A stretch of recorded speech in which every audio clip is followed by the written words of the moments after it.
Terminal tackle. As the title implies, we're going to have a complete insight into the terminal tackle that Malcolm and myself use successfully to catch a number of large carp. And I think what we'll start with first of all is the most important thing in any tackle box, which is hooks. Okay, so we get straight on with these here. We've got the two main differences are the eyed hook and the spade end hook here. Yeah, I don't think we can overemphasise the fact here actually. To the normal angler, the hook is normally overlooked so much it's untrue. The thing is, we pay out ever such a lot of money for carbon rods, nice reels. We look upon that as the big money object, and yet we come down to the hook. It's such a small thing, but represents so much. If we overlook it too much, it'd be a right downfall. So Clive and I are going to try and really go into this hook situation now and put it over to you in such a way that really emphasise the fact. Yes, as you say, Malcolm, it's strange because you're paying something like 4 or 5p for a hook and £80, £90 for a carbon rod. Exactly, yeah. But if you haven't got your 4 or 5p hook right, then it doesn't matter what tackle you've got. You won't put the fish on the bank, and you might as well throw your tackle away. Right. So it's very, very important. Unfortunately, we are stuck in the tackle trade today for the types of hooks that we have to buy virtually. It's not really a thing that one can make themselves. So we are very restricted. So what we're going to do is basically go through the ones that Clive and I use to great success. Yeah. Okay, now we've talked about the eyed and the spade hook. Now the thing is, on the spade hook, in actual fact, a lot of people seem to shy away from the spade hook. I think a lot of people think that it will slip. If they're playing a fish, it will slip up and the spade will cut into the line. Or another factor is they think that the hook is going to move about backwards and forwards and cut the line in that way. But I don't think that is really a problem. I use spade end hooks an awful lot. And the thing is, I think it's a secret with the line. If you do a whipping on a spade hook, if you use the right type of line that doesn't slip, then it won't slip up the shank. Okay, I think it's all down to having the trust in your knots as well, which Clive and I will discuss at a little later date. But it's having confidence in that hook again, isn't it? Yeah. If you've got no confidence in the hook, then the whole thing's shattered for you. Well, let's go on to the second pair of hooks we've got here, Malcolm, which we can clearly see. One is offset and one is the flat forged. Yeah, they're basically the two that Clive and I use, the shapes. Yeah, there again, it's a personal thing, isn't it? Because originally I went for the offset hook, which I felt had a nice twist to it and would guarantee me a better hook hold. Then I went on to the flat forged type, which really did the same job. So there again, it's just a very personal thing. I think on hooks, it's a psychological thing. If you're confident on the hook you use, then that's it's a good way of winning the battle. That's it, as Clive says, you must be 100% confident in the tackle you're using. And again, we can't overemphasise the hook situation here, because if you've got no confidence in that hook, then the rest of the tackle is totally obsolete. And let's show these two here. Yeah, well, here we've got a demonstration actually on a good hook and a bad hook. In our estimation, the hook on the right here, this gold coloured one, the actual point area is far too shallow and it's got extra large barb there, and the penetration will be quite impeded by this short point. One on the left hand side, a lot nicer point, a lot deeper, slightly smaller barb, will give you a lot deeper penetration and a lot better hook hold. And ideally that is what we're aiming for, to get a good hook hold. The thing is, Malcolm, as well, on the very short barb here, it makes sharpening the hook very, very difficult as well, doesn't it? When you try almost and sharpen impossible, it, yeah. isn't it? In actual fact, you blunt it. Far better to have the very, very slow tapered needle type point here, and you can sharpen this nice and easily. Again, always keep your hooks needle sharp. If you've just landed a fish, always check it, and if you can, resharpen it. If you're in doubt about the hook, throw it away, tie on a new one. All right, coming back to the ideal hook that Clive and I use. is the black salmon hook with the eye. Sizes we normally use are 6s and 8s actually. Quite small on quite today's standards, but it's what we find absolutely ideal for the type of rigs that we use. Thing is, Malcolm, that excuse me, this is the Jack Hilton type hook, isn't it? Made by Partridge. That's correct. We found this very, very successful indeed, and we've used this hook now extensively over the last season, and it gives you a very, very good hook hold. So if you want, if you want to take our word on it, we can definitely recommend this hook. We use this particular hook in the 6 to 8 sizes, don't we, Malcolm? That's right, yeah. In actual fact, it's quite uncanny actually, because it's the only hook we found, isn't it, that quite often gives you a double hooked situation, whereas the hook's gone through the skin once, come back and re-hook the fish, hasn't it? That's quite right. Often over the last year we found that. Definitely a hook to recommend. And if we now look at a little sequence, you can see that by this sequence coming up, that it's every angler's dream to get a hook hold like this on a carp's mouth.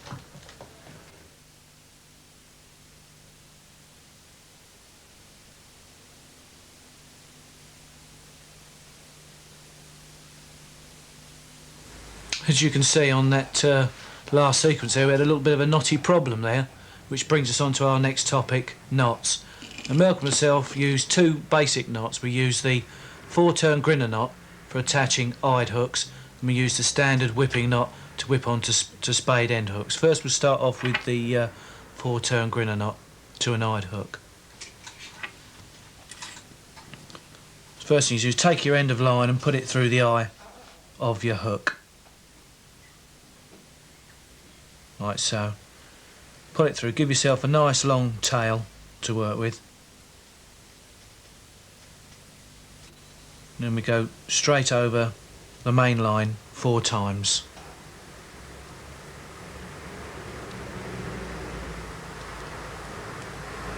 We take the tail and go back over ourselves, forming a loop. Like so. Then come back through the loop another 4 times.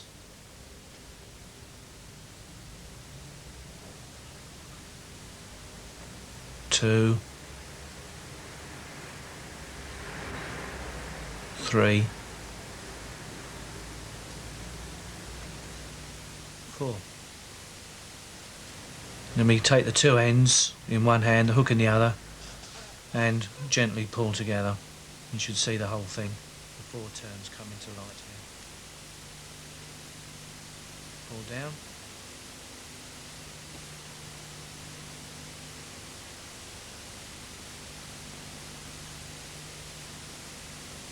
And you have the 4-turn grinner knot, which we find very reliable.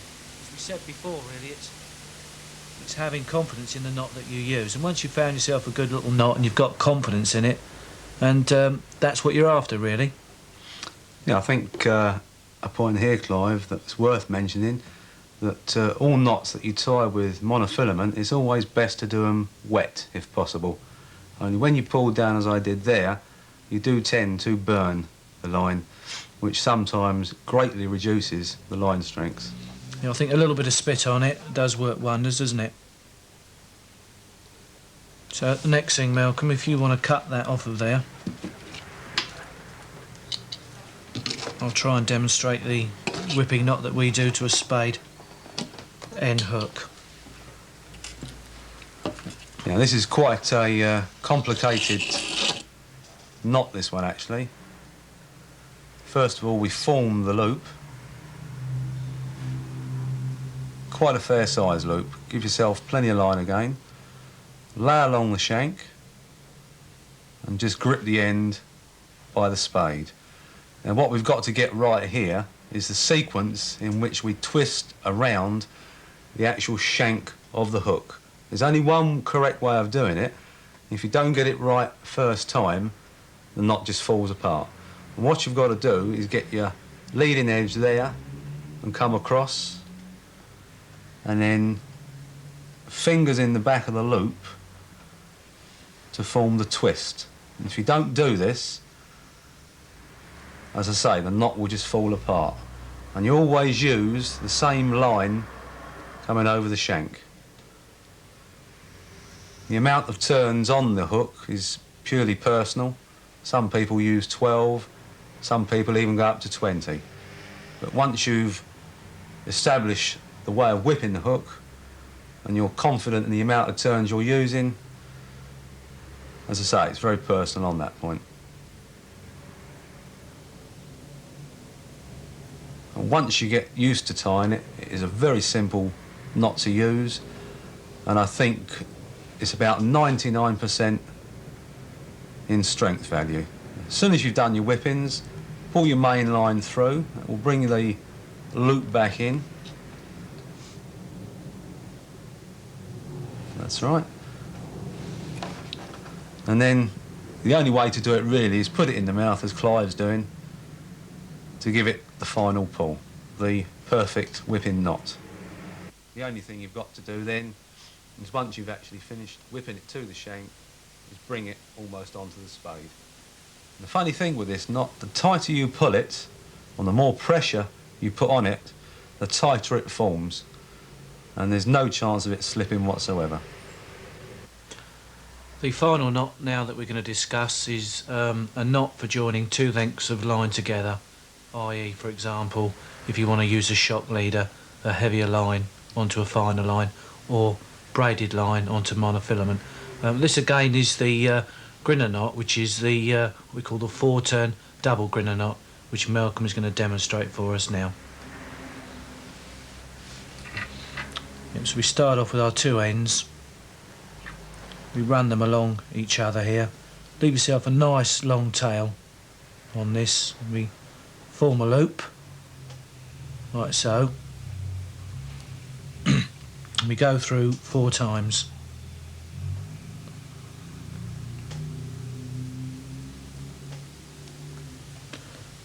There's 1,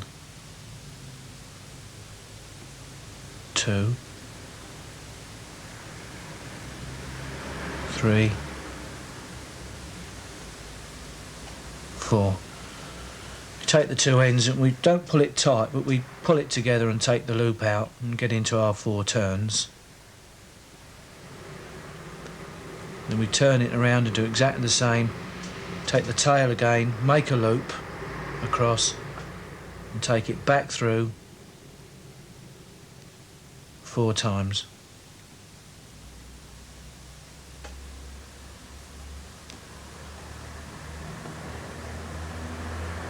Three. Once more.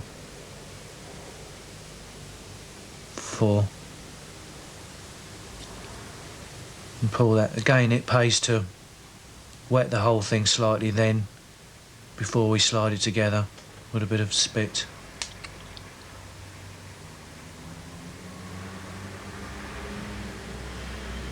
And we can pull, and you'll see there they come together quite nicely. And what they'll do is close up.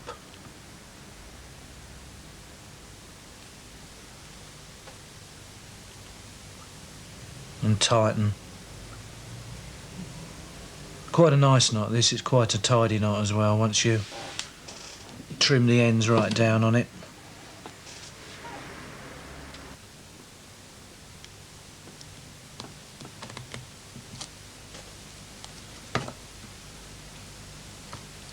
It will give the ends a trim.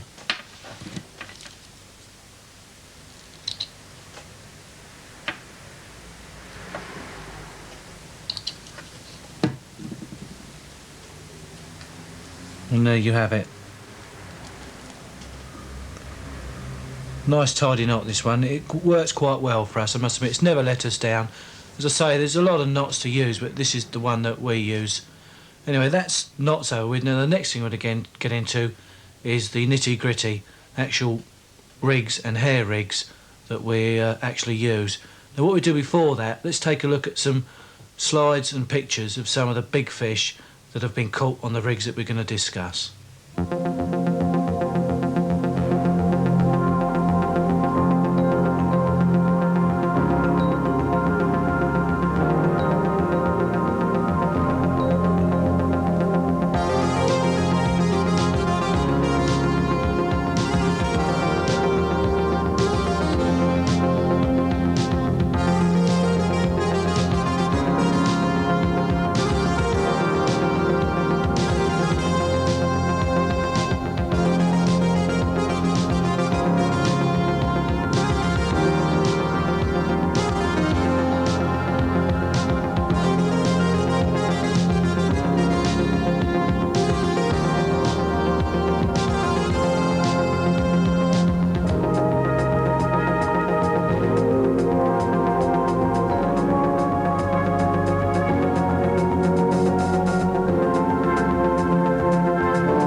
Hope you enjoyed looking at those fish. Now what we're going to do now is go into some of the intricate rigs that we use that were the downfall of the fish that you've just seen. The first thing we'll start with is the quite popular side hooking rig. Yeah, and the basic principle that this one works on is a large hook in comparison with a small bait. And what we've got to do is just to nick the bait or the boilie with the large hook. It's quite a tricky one, this, Malcolm, isn't it? Because you... That's right, if you don't get it right the first time, normally it breaks the bait for you. But there again, if you have a nice hard bait, you shouldn't get that problem, should you? That's correct.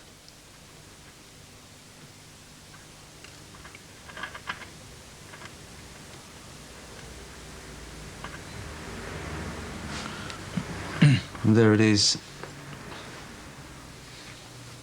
on the hook. Yeah, let's run through the rest of it then, Malcolm. So what actually happens here then, the fish, on picking this particular bait up,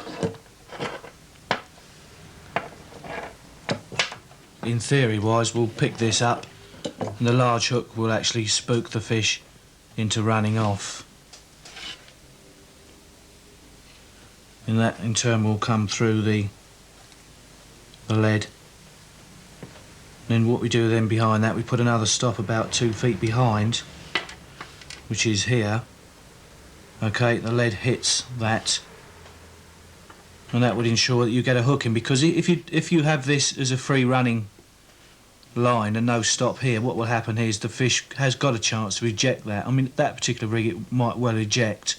So what we do here is put a nice stop here in the way of a brass ring, as you can see, and it hits that, and this will ensure that the hook then pulls into the fish's mouth. I think coming back on this actual stop here, Clive, isn't it? A lot of people have it very short, don't they? Yes, they do. Sort of about 2 or 3 inches. So the whole thing becomes like a shock rig and picks it up very quickly. But we personally find that it's far better to give them about 18 inches to 2 foot. Yeah, what we call this is a running fixed lead in actual fact, don't we, Malcolm? Whereas give them a bit of a run and they can whack into the stop and then they're hooked. We find if the lead is attached at the very beginning as a total fixed lead without any movement at all, there is a chance on a pickup they will feel that resistance and drop the thing straight away, which they can do. That's correct. So your best thing is if Malcolm runs through it again, you'll see what happens here. They pick it up, run through it, hit the ring, and hopefully they're hooked. Okay then, that's that one done. That's number one.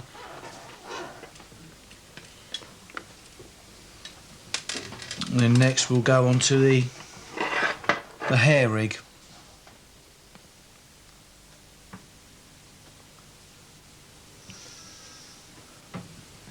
A little word on the hair rig. A chap called Lenny Middleton actually was responsible for the development of this particular rig, and I think all credit must go to Lenny on the basic hair rig. A very controversial thing actually, the rigs, but we just say here the rigs that we're going to show you now, there's only one hook involved, and they're not 2 hook rigs, or there's no trebles in them. To be quite honest, we wouldn't use any type of rig that had 2 hooks on it for carp fishing. Plus we feel we wouldn't like to use treble hooks either. It's a personal thing, but we just like to use one hook. The only thing is the bait isn't on the hook, it's off the hook, but it's a personal thing. It's very controversial, but we feel it is fair, to be quite honest. In the very competitive side of carp angling now, you've got to have that little thing going for you. So let's get on to the actual hair rig that was devised by Lenny Middleton and run through the concept of it. It's basically consisting of the ball bait again. And what we'll do for you, easiest thing is to use a baiting needle. And what Clive and I normally do when we're using the hair rig is to tie the actual hair itself to the hook, incorporating a small loop at the bottom at the given length. So I do this because if you do tie the hair rig there and make a little loop in it, you'd have to keep putting your new hair on all the time. What you can do then, when Malcolm will show you, you put that through the needle, a baiting needle, pass the whole thing through your bait, then put a little stop on the end of it and pull it back into the bait. If Malcolm will give you a visual demonstration there, I'll talk through it. So we've got the baiting needle here. We put the baiting needle into the bait, put our loop of the rig into the baiting needle. It's a little bit fiddly, but it is worth the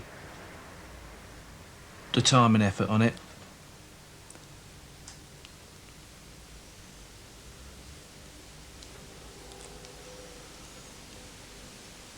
That's it, and then we pull the whole thing through here,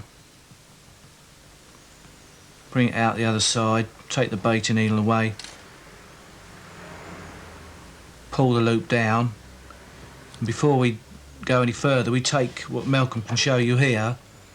Is you can buy this, it's modelling plastic, and it's quite nice to work with. You can buy this in modelling shops, and it's very good to use as a shocker, and then pull it back into the bait. Malcolm can show you there what I mean actually. The easiest thing to do is just to put it on your fingernail and Show him the neck. form a little V, By just sinking your nail in it, put a little V in it. and then keeping it on there. Yep. Put the V into the loop. V into the loop there. So if you keep this big end here, it makes it so much easier to work with. Pull that partly into the bait, and with your scissors then trim off the same amount on the other end, on your long end, and you can pull the whole thing into the bait. But be careful, don't pull it right into the bait. You'll pull it out the other end, but just put it so that it just sinks itself inside it. And there we have the basic hair rig. You'll find that will take a very hard cast as well. Quick word on this hair rig. We feel, if Malcolm leaves it on his hand there, I can demonstrate on this. We feel that a lot of people really have got a sort of misunderstanding on this. They think really because it's attached to the pound line, that's the reason why the fish is going to pick the bait up. Because, oh yeah, it's only fine line there, or plus because it's fine line, the bait can come up easily. Well, we don't really believe that's quite how it works. We feel that no matter what, a carp are quite inquisitive creatures, and they're fairly greedy as well. And what they actually do, they see the bait there. I don't really think they're quite clever enough to work this rig out. Don't forget, they don't physically pick a bait up. They have a very powerful vacuum suction effect. They put their mouth straight over the whole thing, and what happens then is they suck the two up together at the same time. And what happens then, once the bait is in the fish's mouth plus the hook, the weight of the hook then falls onto the fish's mouth, and that frightens the fish into a run. He tries to eject the hook, but he can't, because the weight of the hook has gone into the fish's mouth and fallen flat, and he's hooked, and therefore you get a nice panicky run off the fish, which makes it far easier to hook the carp. I think a relevant point to make on this one here, Clive, is the weight of the hook as well, isn't it? I think it's very important on this particular hair rig. If you use a too small a hook, it won't work, because it'll be too buoyant in the fish's mouth. Bearing in mind there is water in the fish's mouth, it'll be too buoyant, it'll swirl around, and he might be able to eject it. If you have a nice heavy hook, as soon as the hook goes into the mouth, which is following the bait, the heavy hook will then fall onto the fish's mouth and frighten the fish, and hopefully you'll get a nice good hook hold, and away he goes. Don't know if you've got anything to add to that, Malcolm. I think we've pretty well much covered that one, haven't we? Yeah, we'll put that one away, and we'll go on to the what we've done now as a follow-on to that. Yep. I don't know where that rig is. I think it was in your sleeve last time I saw it. So if you've got another one in there, we can... No, we'll get another one out, no problems at all. It's another little tip that Clive and I can pass on to you, that a lot of the work of the rigs, as soon as some of them take 2 or 3 minutes to tie up, And if you're at the water's edge and it's a bit cold... Oh, here, Malcolm, we've got it here. Have you got it there? Smashing. Carry on. The old fingers can get a bit numb and not so nimble, and you find them very, very difficult to tie up. So the best thing to do is to, at home, when you're sitting there doing nothing of an evening, just sit down for half an hour and tie yourself up a dozen rigs. It don't take any time at all at home. And even sit there looking at the wife or watching the television. Yeah, if we can just go through this one here. This is a particular rig that we use, not for the ham-fisted, this rig, because you've got a very small hook here. And what we've got actually tied onto here is a little 3-turn grinner knot with about 3-pound line. It's not a knot made from the actual main line. You have to tie a little 3-turn grinner knot onto the line, and then it's like a little slip knot, and you put it roughly an inch above your hook there. Then what you do here is you've got a hair bait here, bait with a hair on it, and as Malcolm showed now, you slide it down to that stop knot.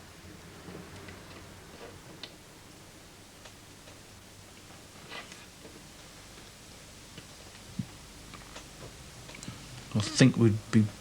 Yes, okay, Malcolm. Yeah, I think it shows it okay. Yeah, and this is slightly different. Now, what happens here, you're not relying on a heavy hook falling on the fish and frightening it. What you're actually relying on here is, well, again, a carp, and especially big carp, will see that bait there, and really, bearing in mind, a big carp is at least well over a foot deep, and he can't sidle up to a bait because he's got a good big belly on him. He's got to really slightly tip, and then he puts up a hell of a lot of vacuum and sucks the whole thing in. Now, he can't... You're talking about big fish here. They can't just go down and pick and choose and all that. They will see that, they will create a vacuum, and they will put that into their mouths. Now, what happens then, when that goes into their mouth, because you've got a very, very small hook here, this actually parts, if Malcolm can show you there, it'd be better if you lift it up on that. What happens then, they separate, and the fish tries to eject the rig and he can't, because this little hook, because it's got this springy effect on it here, catches on the inside of the fish's mouth and gives you a nice firm hook hold, which we find this rig is very, very effective indeed. So say on this one you're not relying on a heavy hook, you want a nice small light little hook, so once the whole thing is in the fish's mouth, it moves around inside the fish's mouth, he feels there's something wrong, he tries to eject it and he can't.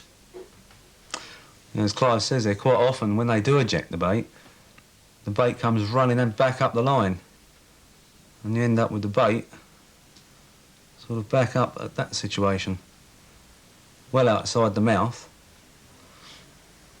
and the hook inside the mouth. Another point we found with this one is a terrific follow-up actually to the basic hair rig. It does catch the old carp out again. Yeah, and the thing is, as I say, let's just run through it again. We tie a little 3-turn grinner stop knot an inch above this, have a small hook on your main line. Bring your hair rig bait down to it, and then you've got it, okay? It's a very, very effective rig, this one. It's definitely worth a try, and we've caught an awful lot of fish on this particular rig, haven't we, Malcolm? We certainly have, But yes. The only thing... Yeah, okay, Malcolm, yeah. The only thing you've got to bear in mind, if you do use this rig, you are using a small hook. You do get a terrific hook hold there, but as we spoke about hooks earlier on, you can only get these fine wire hooks, and they are a little bit delicate, so when you're playing your fish, you have to be a little bit gentle with them, don't you, Clive? Yeah, you definitely do, and I did actually read it somewhere that somebody said that small hooks will actually move and tear in the mouth. Well, I've never personally found that myself. I find that once they got a good hook hold in them, they just don't move at all. They really are in there for good. But if you're using a hook of this size, I would only recommend using this sort of rig in open, clear water, where you certainly don't have to hook and hold fish, because you will lose them. If you've got open, clear water and you can give the fish its head, it's certainly a good one to use without a doubt. Yeah, as Clive said there, certainly don't try it in a weedy water, because the whole rig concept relies on this spring action like that. And unfortunately so, when we've used it in the weedy waters, you quite often find you get weed round the hook and totally impars the action of the rig, and it just doesn't work at all well. It works, but not to the effect that it should do. Bear it in mind, use it in the open waters, no problems at all on the rig. Okay, then, Malcolm. Well, let's just, if we can bring that back for a moment. Also, on the lead side of it, we feel that on this lead you can have a standard running lead on this, because we feel that the fish usually hooks itself on this particular method, and you don't need a backup lead to set the hook in, do we? We don't find, not on this one really, to be quite honest. That's right. Now, while Malcolm was talking about the weedy waters, it's a good chance now to mention this particular rig. First of all, on here, it looks a bit peculiar, this, but what it is, it's an ordinary protein bait mix, like the one that you saw in the first bait tape on boiled baits. And on the mix, instead of putting the mix when you've done your baits into a pan of boiling water, you just put half a spoon of baking powder to the actual mix before you roll them up, and then just roast them in the oven for about 5 minutes until they turn brown. Let them cool down, and you've got a nice, very, very hard, buoyant bait. And because a lot of people put polystyrene to make their baits buoyant, all we find is in your actual mix when your eggs are in, put half a spoonful of baking powder in with your eggs, and then roll your little balls up, put them into the oven, bake them till they're brown, or for about 5 minutes. And you'll get these nice little roasted baits, which last, well, they don't go off actually, they last months and months and months, to be quite honest, and they remain very, very buoyant in the water for about 12 hours or so, don't they, Malcolm? That's right. In actual fact, Clive was saying, I think these baits actually are about a year old. Quite amazing. Another little point there, when you actually roll these baits for baking, well, you've got to bear in mind they will expand about 4 or 5 times, Clive, don't they? Yeah, in they the have to oven. be about pea-sized in actual fact. You can make them not much bigger actually than Yeah. that swan shot, and it'll blow up to that size there. A very, very effective bait. We've got some water here which we'll demonstrate on this one in a moment.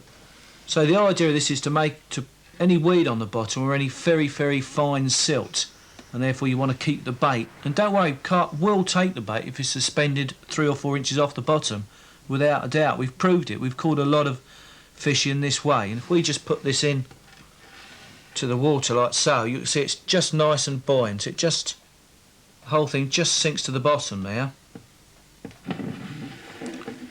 We can just show you that nice and clearly. So what you've got, if you look at this, it's the shot is just holding it, and it's very buoyant. Again, also it's a good one against nuisance fish, because if small fish try to peck at that, the bait just moves away from them. So there's no way small fish could get hold of it anyway, which is very good. Plus the fact, as I say, if you've got weed or silt, the bait will be well above that, and what happens is because it's so finely balanced and it's very highly buoyant here, the slightest bit of suction from the carp onto that, the whole thing will go into the fish's mouth. And what happens here, believe it or not, the bait, hook and split shot actually go into the fish's mouth. The split shot then, once it's in the fish's mouth, falls flat and frightens a fish into running and gives you a good hook hold on this bare hook here. I don't know if Malcolm wants to say anything on that I might have missed out. I think a very relevant point here, Clive, is the amount of time that it does last, doesn't it? We've actually fished these over a 24-hour period, haven't we? Yes, we have. And in actual fact, caught fish on them. The longer they're in the water, the more water they absorb, and the essence that you're particularly using releases quite effectively. A lot of people think that it's contained when you baked it. In actual fact, because the bait is almost dry, you get a lot more freer release from your essences that you may be using. The last rig we're going to discuss now is a rig that Malcolm and myself use, and we feel we developed it, and it's been very successful for us. So we're going to spend a bit of time on this and go into detail. It's what we call the Terraline rig. For those people that like to use Terraline, it's a very, very effective rig. So what we do now, we go to Malcolm and he'll tie this up for you, and I'll explain as we go along. First we take our end, put it through the eye, important here to leave yourself a very, very long tail. That's about right, a nice long one. You'll see why as we go through it. So we've seen this knot tied before, but on this occasion the thing to remember is when you're going for this rig, you use a very, very long tail. You do a straight 4 turns, come back on yourself with the loop, and another 4 turns into the loop, which gives you, as you saw before, your 4-turn grinner. Oops. That's twice, I think.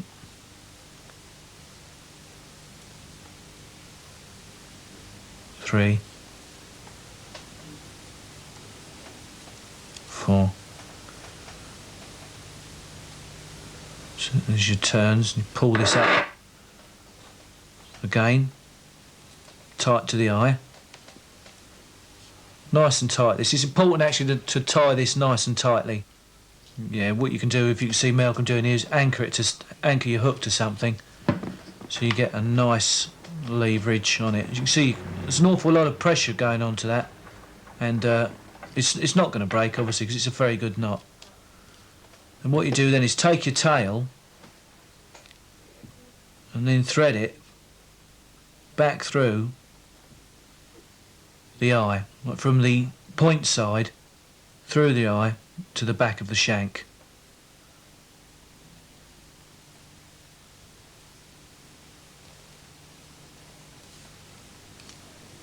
So you've got that in actual fact. So all you've done really here is tie it, you've taken the end, you've put it back through from the front and threaded it back through the same eye so that the tail is running along the shank. And then what you do now, as Malcolm will show here, is put a loop in the end of that tail so that you're not too far down, not too big a loop. You want it about half an inch or so down from the hook itself.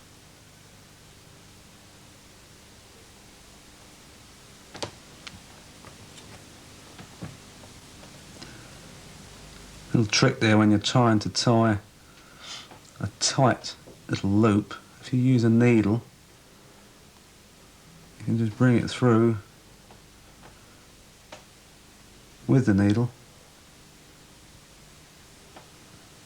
without too much worry. That's it, nice. Then trim the end off there.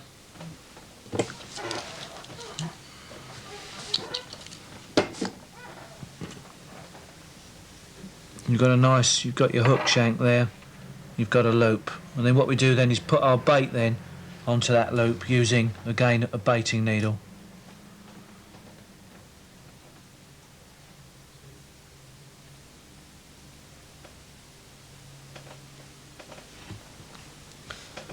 Take your loop of braid through your baiting needle.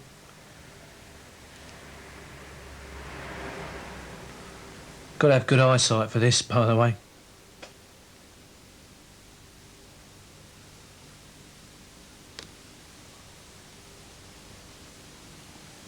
Pull the whole thing through.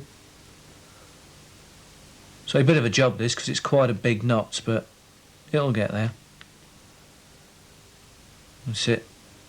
And then we use, this is where our little bit of polystyrene, I think what it actually is polystyrene, isn't it, Malcolm? I'm Yes, not I believe quite it is. sure. Modelling. It's for modelling actually. You can get it in any modelling shop. It's a miniature poly, and it makes an excellent shock absorber, doesn't it? Absolutely excellent. About the best stuff we've found. And again, you put your nick in it with your nail, so you get a little crook in it. Put the one side into your loop and try and pull it in without it falling out to there, and then trim your other end off.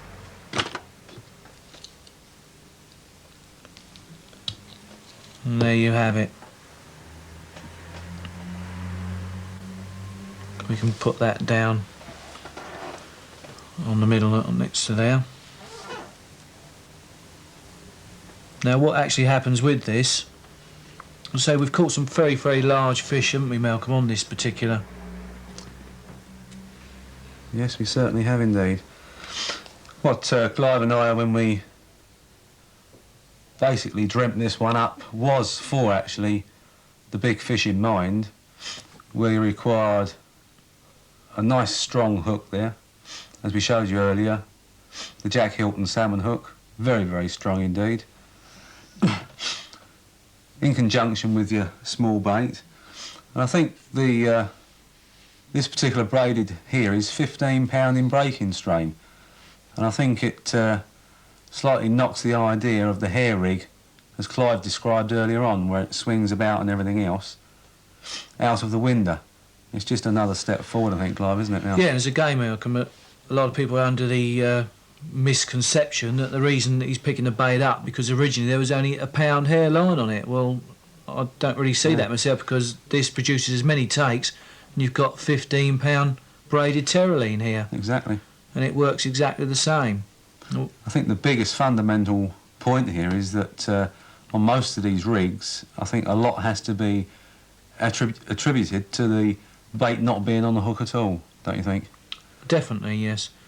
And I say this particular pattern hook is quite nice. It's got a fairly long shank to it, and once this actually gets into the fish's mouth, this is actually inclined then to turn around like that, and when he tries to eject the bait back out, the point of the hook comes back, it reverses and comes back out that way, point first, so it's obviously sure to get a hook hold on the fish. And really it's developed for people that would like to use terraline bottoms, and they can do the whole thing in one complete piece. Yes, well, that was the last rig on the agenda. I really do hope, and Malcolm feels the same, that you've learnt something by these rigs that we've shown you. There's a little bit of thing about secrecy amongst carp anglers, but to be quite honest, we've held no secrets back here. We've told you everything that we know about actual end rigs and terminal rigs, and these are the actual rigs that we use to catch the carp at the present day situation. The last point that Clive and I would like to get over to you is understanding your rig.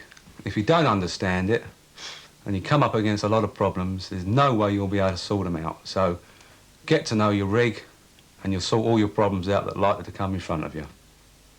Yeah, and what we'd like to do now is just finish on this last live sequence, and for us it sums the whole thing up. It's our favourite sequence.